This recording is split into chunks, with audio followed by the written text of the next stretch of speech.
Can you hear me? Yes.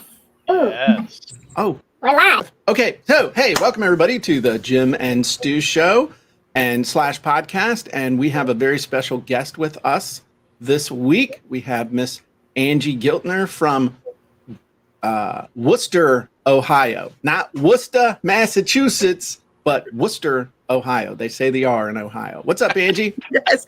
Good morning. Good morning. Thank you for having me. Well, we are super excited to have you here. And Angie we were visiting before we got on the show, and Angie's story is just absolutely amazing as far as just what she has been through with COVID and, her business. But what Angie has done is she has done exactly what Stu is always preaching, which is adapting and evolving and keeping a great attitude and figuring stuff out. I almost said figuring shit out, but I wouldn't say that. What? Say it. Say it. And her just what she's doing is absolutely amazing. So what I thought we would do is Stu does on his podcast the tactical Fitness report. I have a fitness report. I have a segment called To, Through, and After. Right. And I've been listening to it when I've been doing my rucking, because I've been doing a lot more rucking because I'm getting ready for that 26.2 mile ruck in October. And so to distract myself and to make myself feel better, I have been listening to stuff and I've been listening to Stu's podcast, and it's amazing. Just the people that he's been interviewing. He interviewed a female SWAT operator lady that just I wouldn't want to meet her. I would, but not She's on tough. The wrong end of stuff. She was something. And then another lady who was in the Secret Service and then did investigations and personal protection all over them. I'm like, no, dude, I don't. So it's amazing. But I love the format, because what Stu does is he finds out from people who have been in the kind of tactical profession that people want to be in. What was your life like before? What was it like getting through the training, getting through everything, and then what's your life been like since? And that's an amazing format to use really for anything. And Angie has an absolutely amazing story. And so I'm actually going to let Stu take the lead on this, and imagine that Angie is a SWAT operator only in the area of small business and what she's done with her book and stuff. And then I'll pipe in periodically with stuff. So take it away, Stu. All right, Angie. So my first question typically is, who was Angie? Teenage Angie. What was your work life like? Your school life. What were your goals and dreams back then? And what made you kind of go down the route that you're on now? Okay. So this is kind of interesting. I grew up in farm country with the Amish, and my father was in law enforcement my entire life. He retired when I was an adult. And as a teenager, I was the very rebellious hellraiser. Like, I put a Volkswagen Beetle up on top of the band room of our high school, not myself, but a group of us, like crazy stuff like that. Impressive. So I had a lot of fun. I wasn't very smart, but I had a lot of fun. And I was always just like the class clown, because I love to joke around. And much like Jim, and I know he wrote this in one of his books, that, he loves to be up on stage and say stuff, and I love to be on stage and say stuff. And so I've always been like that, clear back. Even when I was in kindergarten, I remember telling the kindergarten teacher, get out of my way, because I'm teaching art and I can't even draw a stick figure. So this has kind of been my personality my entire life. But all growing up, I was always like the go-to friend, because I was trustworthy. And my friends would always come to me and share their woe is me stories. And some of them were kind of horrific, because everyone grows up differently and we all have a story. And so not only my father's influence, but me being that type of friend who was the go-to, the trustworthy friend, kind of led me down this path of wanting to help people. And my dad had always told me, you are going to grow up and help people. Like, and for in my early adulthood, of course, I was like, yeah, no, if my dad says I'm going to do it, then I'm not going to do it just because my dad says I'm going to do it. Because that's the kind of teenager I was. Sure. But then, you know, I learned that we all have our gifts. And one of my gifts is helping people. And integrity for me is like the number one thing that I value above everything else.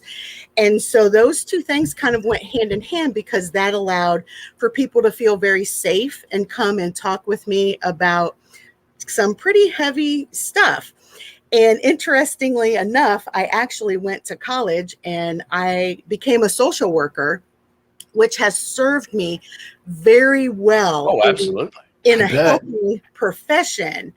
So I have that kind of a unique background when coming from a leadership perspective, because when people are talking to me about their anxieties at work, absolutely. And I'm qualified and trained enough that I'm not doing therapy with them, but I can give them the tips and tricks of things that I've learned, because I've 27 years now. May was 27 years.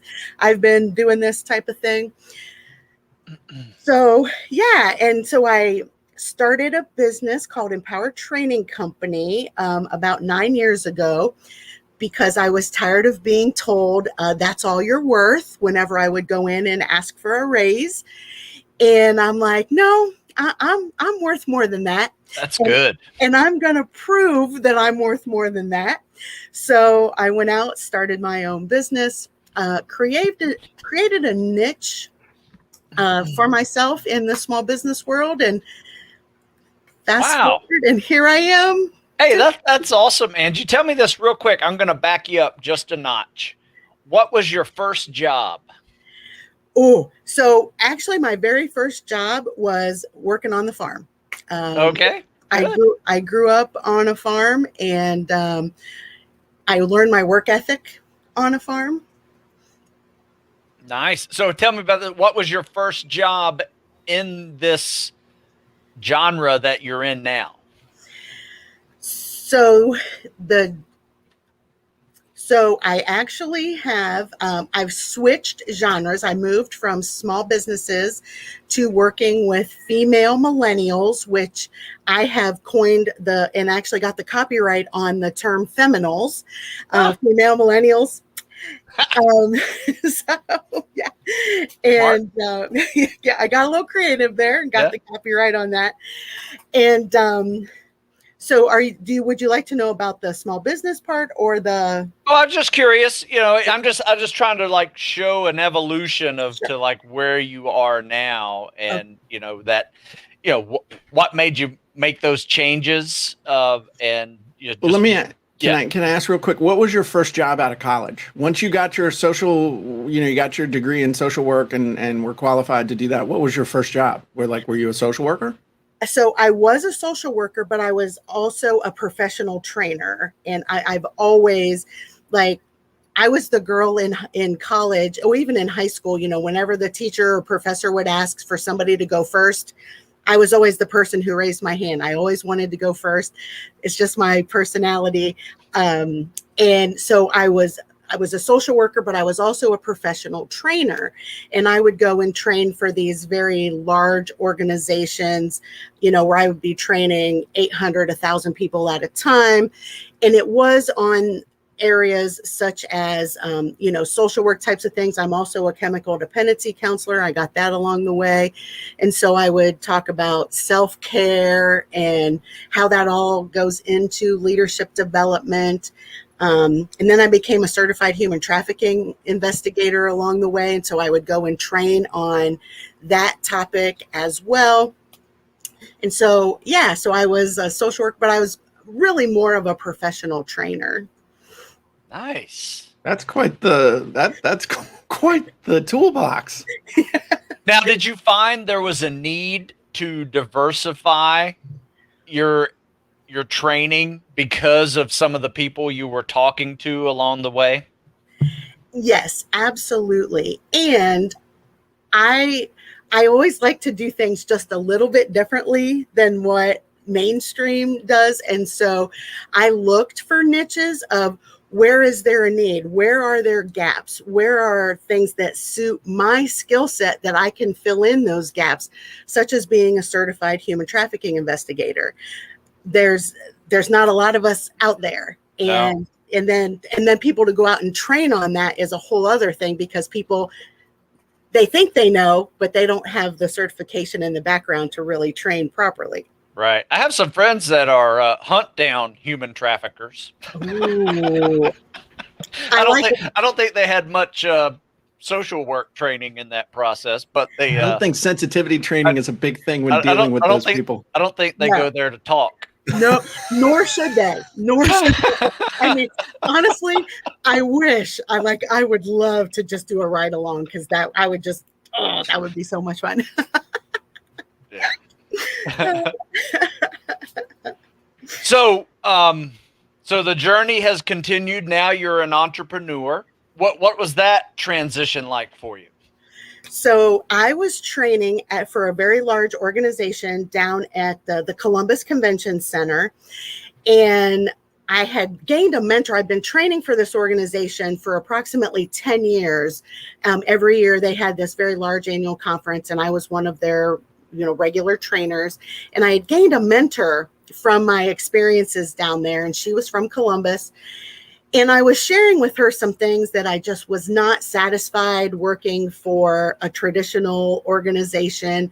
I was tired of being told that's all you're worth whenever I would go and ask for a raise. I even learned when I did early on in my career, when I did my very first employee evaluation after becoming a supervisor, that I was making $3,000 a year less than someone I supervised. And I'm like, something's really not right with this. That's not right. And so I went, I will call it a heated discussion, and I'm being nice when I say that, with the CEO, and he said, that's all you're worth. And that kind of translated into, multiple other quote unquote leaders have told me that throughout my professional career. And I'm like, no, I challenge that. So I went to my mentor and I said, look, I'm on the struggle bus here. Like, I know this is wrong. I'm not sure what to do. And I said, I'm really thinking about this journey of opening my own training company. And I said, if I did this, would you come with me? Like, would you continue to pay me to come and train for this organization on a yearly basis? And could you help a sister out? Like, could you get me connected with some people, And she was like, absolutely. So this was on a Thursday. I had not even spoke to my husband about wanting to start my own business. So I called him Thursday night and I said, when I get home on Friday, I'm going to go into the office on Saturday, clean out my desk, because I'm quitting on Monday. And my husband said, you're going to do what? Because we'd never talked about what was going on in my mind, and because I wasn't sure. So I did that. And what you're saying, Angie, is you were jumping off the struggle bus and getting on the FU bus. Amen. Okay. Yes. All right. Here we go. And I knew they weren't going to have me work out my notice. I knew it because the CEO and I just butted heads, and he did not believe I was worth more. And so I cleaned out my desk on Saturday, went in on Monday, threw my thing down, and he said, I wish you well. And he's like, and I'll look for your resume whenever this doesn't work out. And I was like, oh, you don't know me. Yeah. You do not know my grit and tenacity, because this is not no. I'm like, dude, yeah, you're mercy. You gotta send him a copy of your book. Well, interestingly enough, I did. Yes. There you go. Nice touchdown. I autographed it and said, I'm worth more. Nice. Suck on this pickle, buddy. Nice work. Yes. Yeah, we think alike. I like that, Angie. Good work. Very cool. You know, it's funny. And this is Angie's story, not Jim's story, but I got fired on a Friday too. I got fired on a Friday, and it was. I've seen a lot of similarities between our stories. The boss that treats you badly, and you use that actual. A lot of people, it would beat them down, but you used it as a springboard to be like, oh hell no. and I actually had a picture of that guy next to a picture of me standing with my wife. And anytime my resolution would flag, or I was just feeling like I wanted to quit for the day or something, I would look at that picture and it would piss me off and I would keep working. That's how I could put in 16, 18-hour days for 7 days a week, which was necessary when I was first getting it rolling. Yeah, Nice. Screw that dude. Yeah. Right? Love it. Nice. I love that phrase too. I'm on the struggle bus. I like that. I'm gonna steal that. I like the that. FU bus. That Yeah, FU bus is FU better. Yeah, I like that FU bus a lot. That's cool. So what was it like once you once you got rolling, or once you went out on your own? Then you say you did 9 years with that company, or with your company targeting small businesses and stuff. Tell us about that. So that it actually was great. I was so blessed in the fact that I never had to pay for advertising, because word of mouth referrals were my bread and butter. And I had carved out this special niche for myself, and I traveled all around Ohio and all of the connecting states to Ohio. And I had a really thriving business, and I was just loving life. And then COVID hit. Oh. Hmm. Yeah. And what was that like? What happened then? So COVID decimated my business, and I had to learn very quickly. I have learned to dislike the word pivot. In the beginning of COVID, I kept talking about pivoting. Now I have become to really resent that word, and I really don't like it. I prefer evolve. There, I like that so much better. And I said, okay, you're Angie Giltner. You have no barriers in life, because you let nothing get in your way. What are you going to do? How are you going to grab yourself up by your bootstraps? I have a hell of a work ethic, because my dad taught me well. And I said, okay, here's what I have to do. And my small business market, it dried up, as many small businesses did. They just didn't have the money to pay me. And I got it. Like, I totally understood. So I did lose $89,000 during COVID, which was ouchie, a lot ouchie. And I kept having to figure out, what am I going to do? How am I going to do things differently? And during my early on, like in, I want to say April of 2020, I actually stumbled upon Jim Edwards online, and I began following him and learning from him, and implementing. Like, I love, he's all about verbs, and I love that, because I am all about verbs, because nothing happens without verbs. So I would hang on his every word and listen to his podcast, follow him. I've purchased different things from him throughout the last over a year now, and just learned to do things differently. I explored a different market, which is where I found I really connect well with female millennials. And then I got the bug to write a book, and he helped me with that, whether he knew it or not. Nice. That's awesome. Yeah, we're all on the Jim Edwards bus. Yes. I mean, that's for sure. I'm a geeking out Uber fan right now. I'm not going to lie. Well, that's awesome. But it's, when we were talking earlier, I mean, I appreciate that. And it's a blessing to have an impact on someone's life like that. But I got to tell you, Angie, the amount of action that you have taken, and you deserve to have reflected back to you 10x any of the great positive energy that you're putting out towards me and towards Stu and others, because you take action, you do the stuff, you do what we teach.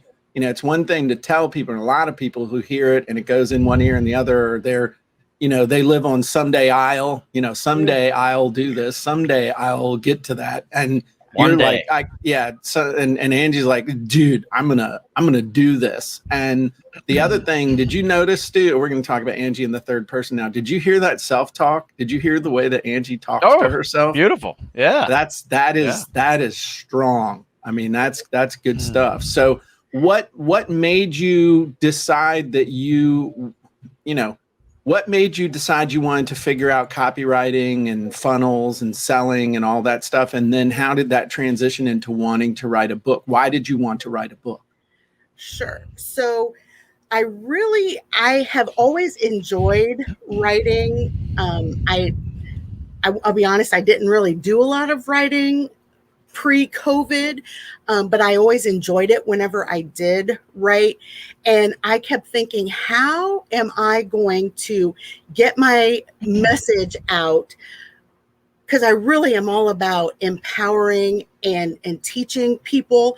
I don't like to tell people what to do. I would rather show them how to do it, because I just think that is so much more impactful and they gain so much more from it.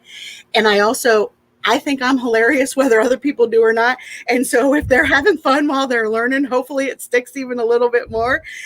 And so I kept thinking, without a stage, how am I going to do this? How am I going to convey that without a stage? Because, because of COVID, there were no stages. And the book it was just front of mind, and I know that, I remember back to Jim talking about in 1992, his real estate book, and how it wasn't a real book because it wasn't on Amazon and all that stuff. I remember that story. Yeah. And so I was like, you know what? I'm going to give it a shot, because what's the worst that can possibly happen, right? Nobody buys it. So yeah, I was like, so then I had to learn, because I didn't know. What did I know about writing a book? Zero. And like I said, I started learning from Jim, and I got the, how to write write and publish a book in less than 7 days. And that the rest is kind of history in that regard. Nice. Is that the book behind you right there? So yes, what does that look like? This is Don't Just Try. There's a glare. Do It for Your Why. And it's all about how female millennials can succeed and live their best life, because I talk a lot about work-life balance, but work-life balance to me sucks, because it implies 50-50, and I don't want to spend 50% of my life working. So I like life-work harmony, and life comes first. Nice. Where in work-life balance, work comes first, and I don't like that. So I talk a lot about that, and then learning from my mistakes, because for a long time I settled with that's all you're worth, and hell no, I'm worth more, and I know that, and I'm no longer going to settle ever again. And that's my triumph story is in here. Nice. We're all experts at making mistakes. That's right. For sure. Amen to that. Yes, it's really my hero's journey to use some of Jim's language. So what made you feel, what drew you to the feminals and to really to coin a new phrase that you were able to copyright or trademark, that feminals thing, and tell me a little bit about how do you convey what a feminal is to a female millennial, or do they already know what a feminal is? Talk about that, because you're really carving out that niche. Yeah, thank you. So I started just doing some research. I started going online, looking at different niches. Where are the moms? Where are professional women with children? Where are professional women without children? And I just wasn't connecting. I started going on, reading different magazines, going on different social medias, reading different blogs and listening to podcasts of all these different niches. And none of them were really resonating with me. And then I came upon this niche of female millennials. And I was like, these girls are really cool and they don't know it. Like they have no idea that they're really cool. And it bothers me so much that in reading and the themes that were coming out, that they're settling for that's all they're worth. And I'm like, I know what that feels like. And I want to empower them and show them they don't have to settle. They don't have to accept that's all you're worth. And they're settling in relationships. They're settling in their careers, and they're working jobs rather than having a career. And it just bothers me because I know how yucky that feels.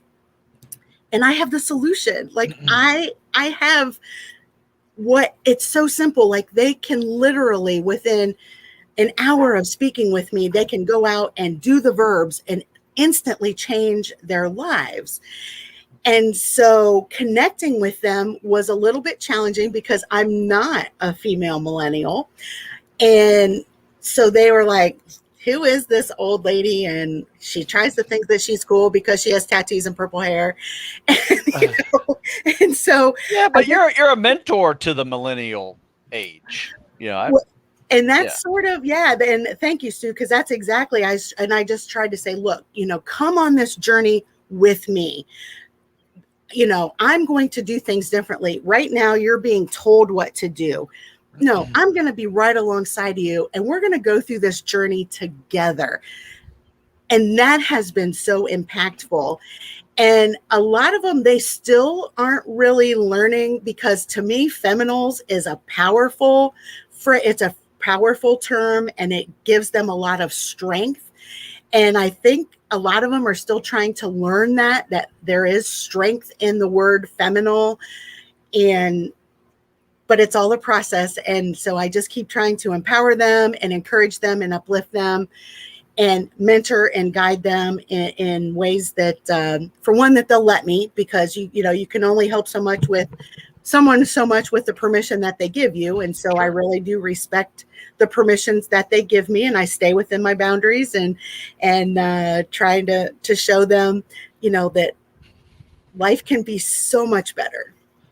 Yeah, absolutely. That's a wonderful message. Tell me this, did you find a logical transition going from the stage to Zoom? Did that help you much? So it was so different. It was so different because I feed off of the energy in the audience, and I am so much like, when I'm on stage, I don't stand still. Like I'm just zooming all around, and I'm interacting and engaging with the audience. And on Zoom, I mean, there would be times I would do trainings, I couldn't even see the people in my audience. And I'm like, are they picking their noses? Are they going to the bathroom? Are they sleeping? Like I had no idea. Yeah. So I struggled at first to switch to this online platform. I still think I'm trying to perfect it and have my energy come through as best as I humanly possibly can. I think you're doing all right, Angie. Well, yeah, you're doing really well. Well, thank you. I'm sorry, I didn't mean to interrupt you, but I was just like, you're doing really, really well, and I think you're probably doing better than you're giving yourself credit for. But I know it is hard when you're used to speaking on stage, and you can get that laughter, and you have those pauses, and you're like, okay, and you got those two trains of thought going to what you're saying, and then you're listening and thinking of what's going on, and you're in that flow. And then they're laughs. So you're like, okay, let me go with this a little bit. And then, are the jokes falling flat? And, are they laughing? And at some point, and I'm sure you're already doing this, you just kind of let go and you're like, look, I'm doing my show. I'm here. If y'all are digging it, great. If you're not, well, I can see the number. Oh, that one didn't hit because the numbers just dropped. All right, well, I won't do that one again. And, but that's still okay. Yeah. So Angie, what are you doing now? What is your primary day like right now during the week? So I am doing one-on-one and group coaching with female millennials. And what's really cool, I really love the group coaching, which honestly, when I first started doing it, I didn't think I was going to love. I really thought because one-on-one, you just connect so much better. And I'm really finding that's not the case, at least for me. I'm really connecting with these women on a whole different level because there's comfort in many, that they feel in our little I'm Worth More community. They feel very safe to share, and they're embraced not only by myself, but also by the fellow community. And I think they're gaining a lot from that, more than even the one-on-one connection, which if you'd have asked me this before when I was starting it, I would have said the opposite would have been true. But I've learned that the group and the community is really where it's at. Oh, absolutely. Yeah. If you can create a group and community around it, the one most powerful thing that I think that creates is, a lot of the people who come in there kind of new at first, and then they kind of see the people progressing, and you almost have to see it to believe it, and you have to see this person doing what you're saying to do and hearing their stories about the progress. And you have to see the person write the book, and you're like, oh, I could write a book, just to make it happen. And that's very powerful. I agree with you. The groups are the way to go. I've heard it said especially about memberships, people come for the content, but they stay for the community. And you're Angie's like, yeah, I'm the first one. Me first, pick me, let me go first. But we're the unicorns. We're the weird ones. Yes. But what happens is that a lot of people don't want to go first. They're scared crapless to go first. And only after they see others that they even feel an affinity for, or maybe even have developed a bit of a relationship with through the community, they see them doing it. And it's like, okay, well, if Mary did it and Sarah did, maybe I can do this. Maybe this will work for me. And, they see other people don't even know why they're not able to move forward. So they see people overcoming internal struggles. They see people overcoming external struggles. I mean, how many times have you ever seen something, you're like, holy crap, that's how you do it? I could do that. And then all of a sudden, the thing that was a great case in point with the podcast and stuff, I still remember, it was like 3 years ago, Stu and I like, dude, we need to start doing a podcast. He's like, yeah, we need to figure out how to do a podcast. Can you figure out how to do a podcast? Yeah, I'll go figure out how to do a podcast. Okay, we do podcasts with Zoom. Oh, okay, cool. Then what do we do? Well, we use this Podomatic thing that makes it the easiest. Okay, cool. Well, and then what happened was Stu went and did it, and he's like 100 episodes in on his podcast, and I'm like, shit, I don't have a podcast yet. I need to have a podcast. I like did a couple episodes, so then I'm like, dude, we got to do a podcast, and this is how, and he's like, okay, well, I know how to do a podcast. You're going to do it? And I said, well, yeah, I guess we're going to do it. And now we're on your episode 127, Angie, is our 127th episode. So it's one of those things. Sometimes you got to see it done. And the only way you're going to see it done is with a community that has enough magnetic pull on you that you're actually paying attention to what's going on. And you don't know when it's going to be the hit for somebody. You don't know when it's, what's going to be that thing that pushes somebody over, that one story, that one video, that one demo, that one case study, that one tidbit, that one tip, that one step-by-step tutorial that just makes it work. You just don't know. So we as trainers and teachers and mentors, we have to do it and be consistent, because a lot of times also, you say for these young ladies, you're you're a mentor, and Angie showed me shared with me before we got started that she has a significant birthday coming up. I'm not going to share what it is, but we as mentors, one of the most important things we do as mentors is to show consistency, to have that authenticity, to do the things. I say it all the time. Stu wouldn't be able to reach the young people that he does if he wasn't in incredible shape and was out there doing it with them and kicking the ass of the 18, 19-year-olds. And, and then he's an example for me. I'm like, well, if that young guy, Stu Smith, can do it, I know I can do it, because he's younger than me. 2 years? Hey, man, 2 years is a long ass time. Go do a squat in the woods in the cold for 2 years. That's a long time. Hell, that a plank for a minute is a long time. Right.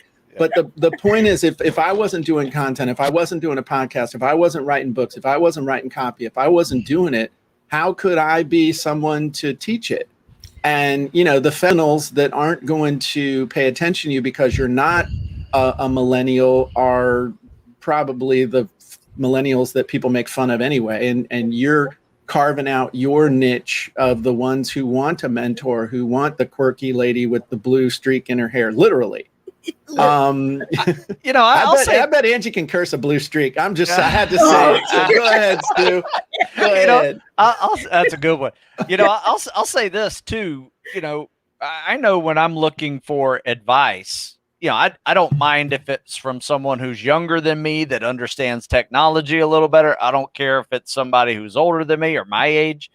But especially in this group, you know, I guess the millennials are what, in their 30s now? You know, roughly in their 30s, you know, in that region, you know, so having someone who's already been through their 30s, gone through all this is the kind of person you need coming up with these kind of programs. I mean, that's because that world, you know, and that time frame for men and women is, you know, it's a great one, but it's also very challenging, and it can be life defining as well, you know, for the rest of your later years too. So whether it's fitness or it's business, you know, it can be a very big impact on how your remaining years go for you. I think if anything, that's an understatement, Stu. I think it's everything that happens in your 30s determines what's happening. And then in your 20s, you're just trying to, you're playing grab ass with life. You have no idea what's going on. But in your 30s, it's like, oh crap, I better get serious about this shit because it's real. I mean, this is like retirement and these little kids that showed up out of nowhere. Don't you know, understand I'm fun, drunken Saturday night. Now I got to put this little bastard through college. Come on. These little kids don't understand the word hangover. What the hell is happening to me? Exactly. So, Angie, I want to ask you back to your book and with the millennials. And I mean, you haven't had your book for a long, long time. So I'm going to ask you a kind of a two-part question. Sure. When you got that book done and when it became a number 1 new release on Amazon, how did you feel about yourself? Holy crap. That's not what I said. But it was along those lines. I was like, is this happening to me right now? Because I literally had no idea how impactful or powerful my message was going to be received. I mean, I just had no idea. And then the love and the support and becoming a number 1 new release in education leadership on Amazon, I was like, what? Pinch me. Like, it really didn't sink in right away. And so then I would see people like out living in a rural community. Everybody knows everybody. And people would say, oh, you're that girl who just wrote a book. And I'd be like, yeah, you know, and I was trying to be like all humble and stuff, but I wanted to be like, hell yeah, I'm that girl that wrote a book. And did you see my numbers? Yeah. That is awesome. That is awesome. And then second part of that question is, what has the reception been within the community with the feminals, with the ladies you're trying to help? Oh my gosh, just so much support and love. And I needed to hear that message. And I didn't know other women were experiencing the same thing that I am currently experiencing. You know, being afraid to talk about it. And, you know, women, especially millennials, they really do care what people think about them. And so they get timid to speak up and share what's on their mind or to ask those challenging, difficult questions to their managers, supervisors, CEOs, or whomever. And so they feel now they have a sense of power, and there is good stuff that happens on the other side of that. And so working with them on their communication skills, it's like, I hear you. I know you don't want to come across like a bitch. And I know that you care what other people think about you. So let's formulate your message in your words, not in Angie Giltner words, in your words, because that's when it's authentic. It's going to come across genuine. It's going to come straight from your heart. And it's going to be more received than if it's just a canned script where someone's just reading off of a sheet of paper. And so teaching them and showing them that these things are possible and they can have their very own triumph story. And that's the cool part, because not only in our community do we offer mentoring, we also offer reverse mentoring where it's very reciprocal. And so who was the mentee now becomes the mentor. And it's a really fun concept because different women are at different places in their career. And so some are a little bit further in their journey of recognizing and understanding their worth more, and some are just getting started. And so, but everyone has valuable input. And so what can we teach each other? How can we learn from each other? And that's a big theme within our community, because I don't have all the answers. I don't profess to have all the answers. But you know what? Someone in the group does. Someone in this community has the answer to that question. So let's figure it out. So one thing, one thing I'm always thinking. I love it.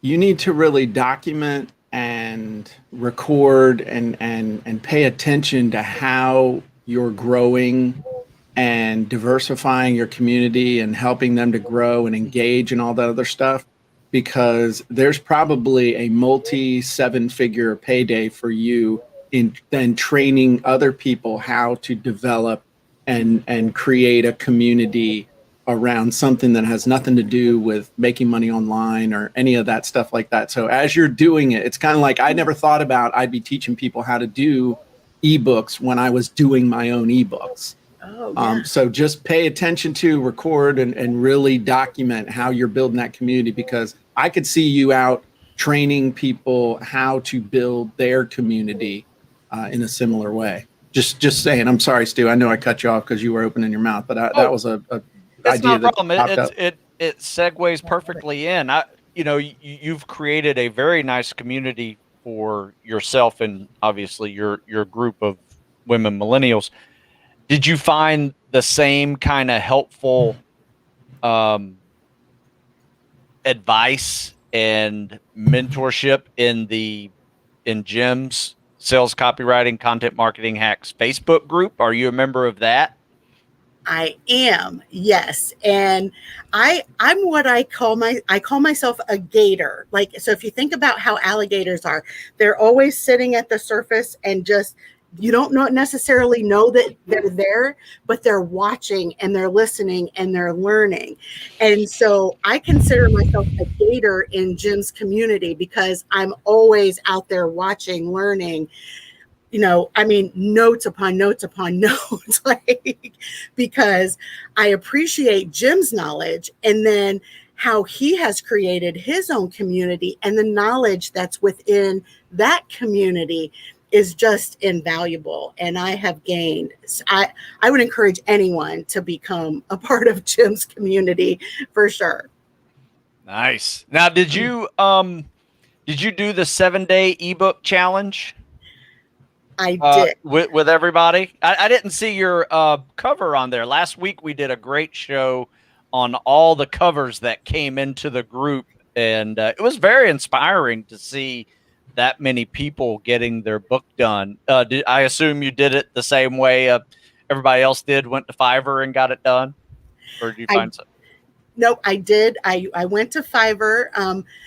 Actually, I went to Jim's girl, Angie, who he recommended, and she knocked it out of the park for me. And so this is one of those moments where I'm a gator, because also I have a very strong personality, and I also know when I need to sit back and not be a leader, where I need to be in the audience and learn and absorb information and knowledge. And so Jim's community allows me the opportunity to be able to do that, where I can be that gator and sit back and learn and not always be out in the forefront. And so I'm very methodical in that. And there's nothing wrong with that. In the military, we call that being in receive mode, right? Versus transmitting all the time. Yeah. Right. You're just listening, right? Yeah. You're just listening and learning. So no, that's a great place to be. And now tell me this, have you considered what's next? Do you have a second book idea perhaps, or another element of business that you're considering and expanding? So yes, I actually already have the title, using the killer title wizard. Nice. One of my favorites. Great.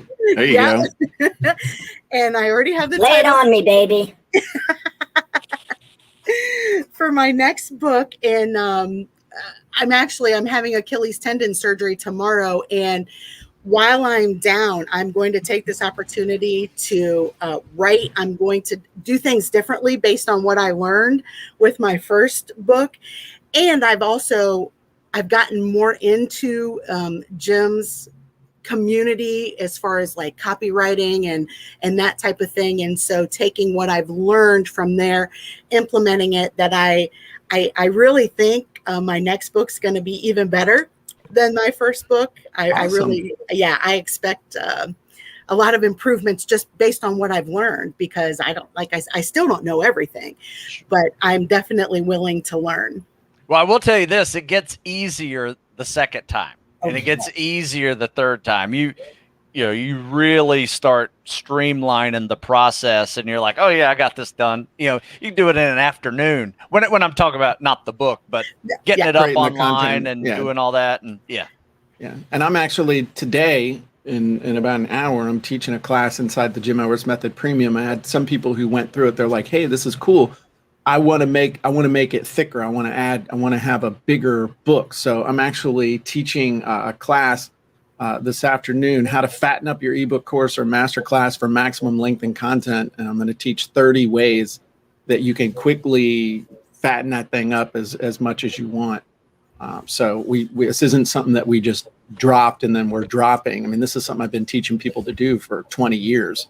So we're constantly evolving and finding new and better ways of doing it. There's some new software coming out this fall. A buddy of mine who created a software called Publisher Rocket. I have it. It's awesome. I was on the other day and I was like, this is a no-brainer. I have it. It is a no-brainer. And he's coming out with some software that is going to actually change the way I teach how to do the 7-day book method. You're going to be able to edit and lay out and do everything for your book all in one step. It's going to eliminate so much stuff. I am so excited for what's coming. It's amazing. So this is definitely something that we have a commitment to, teaching people how to how to write and publish your book, but then also how to use it as a real legitimate business tool, not just as a gimmicky thing that you just do, which some people do that. Other people turned into a serious business tool and use it to get real extra business. I mean, it builds your whole business around that book. I mean, that's your framework. That's your story. That's where everything that you're teaching these feminals is coming from. So everybody's got to have that. You got to have at least the one book that lays it out for you. I mean, I've written a bunch of books, but when I was like, okay, if I'm going to be serious about being the copywriting guy within the ClickFunnels community, within my own community, I need to put my money where my mouth is and actually create the book. But then always looking for ways to do something faster and easier. I'm like, Stu, I need to do my audiobook. And I really don't want to sit in there and just read it. I was like, hey, can I read it to you? And he's like, sure. And well, let's have you ask me questions afterwards. It's like, sure. Stu's easy. I mean, Stu's like the easiest guy to work with ever. It's like, hey, can I read you the book and you ask me questions? Yeah, let's do it. Yeah. So, hey, Angie, I'm gonna throw a carrot out for you. I think you're amazing. I love your energy. I can tell that I can tell that you know what you're doing. So I'm going to throw something. I've never done this before, but I'm going to invite you right now. Mark your calendar in November 2022. We're doing the next gym boat. That's when the gym boat is happening again. It'll be gym boat 9. And I'm going to want you, if you come on the cruise, I will have you be one of the speakers. And I want you to, that'll be a way for you to get in front of a live audience again. I'm expecting we'll probably have about 150 people. So it's not like 1,000 people, but I'm going to have you speak either about leadership, or we'll have you talk about, by then you will have really built up your community even more. Maybe you can talk about all the things you've learned about community. But I'm going to tell you right now, if you come on the gym boat, I will have you be a speaker and give you a slot. Because I would just I could just see you just lighting up the room and just being so much fun. So that's, I think that's going to be awesome. Yeah, I think it'll be great. Oh my God. And hopefully Stu will be there too. His kids are one's graduated, the other one's in college. They can, he'll just throw some cat food on the floor and tell them we'll be back in a week. They can take care of themselves. So hopefully Stu will be there. I think it's going to be. When everything's done, I mean, November 2022 actually isn't that far away. No. And it's, I know it seems like a long time, but it's not. It'll be here before you know it. And I think that's going to be kind of we'll graduate out from COVID and all that good stuff. So I just put that out there. And it's a genuine offer too, Angie. It's I'm really impressed with you and the action that you've taken and everything that you're doing. So I think that's great. Thank you. I'm so honored. Thank you so much. That's awesome. I would love the opportunity. Cool. You're awesome. So Stu, we're following your format for the 2 through and after on the tactical podcast. What is it? Tactical Fitness Report. Tactical Fitness Report. Yeah. And so how do you wrap these up, Stu? How do you bring everything we've done into focus and conclusion and drop the mic? What do you do? Well, typically it ends like this. So what is next, Angie? What is next? That's the last question. What's next for Angie Giltner? Sure. So I am actually looking for in August of 2021, a very specialized group of female millennials, feminals, 75 of them who are willing to come on a deep dive journey with me, who are serious about taking their life to the next level, whatever that looks like for them, whether it's a promotion or switching industries or getting an education, whatever that looks like for them. And taking a real deep dive into how do we make this happen? How do we overcome barriers? Because so many times people don't do the verbs because there's a barrier in front of them. And that's like, no, we're going to get those out of the way. I'm going to show you how to get those out of the way. So I'm looking for 75 laser focused feminines who really are just strongly desire to just take their life to the next level, whatever that looks like for them. Because I'm not living their life. They've got to define that for themselves. Yep. And just get super focused. And we're just going to meet and have fun and learn and grow and develop and all have rock star amazing stories coming out on the other side of it. And then my second book will be out by then. Nice. For sure, because I mean, I can do it in 7 days, right? Yes, you can, or quicker. Yeah. And while you can't walk anyway, you might as well just sit down and start typing. That's exactly. And yes, and it's my right foot, so I can't even drive. So I'm stuck. So I'll be like right in the way. Get it done. Get it done. Use that time well. Absolutely. Yes. Yeah, that's awesome. So, well, Angie, you are completely inspiring. I wish you well. I'm really excited that Jim took the initiative to have you on and completely change our planned schedule for today. Yeah, but we're ready for next week. But yeah, I don't have to do anything to prepare for next week. We already have it done. Now, this was, I love these curveballs that Jim throws at me, and this one was very special. So thank you very much for doing thanks, this. Angie. Thank you. I appreciate this opportunity. I am truly, I am geeking out. I got to meet Jim Edwards, and I am so honored by that. And I just thank you guys so much. It's been so much fun.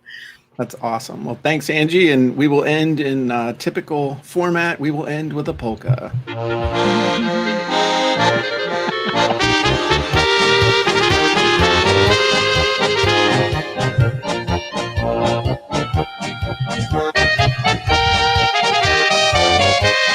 It just keeps going. Bye-bye, everybody.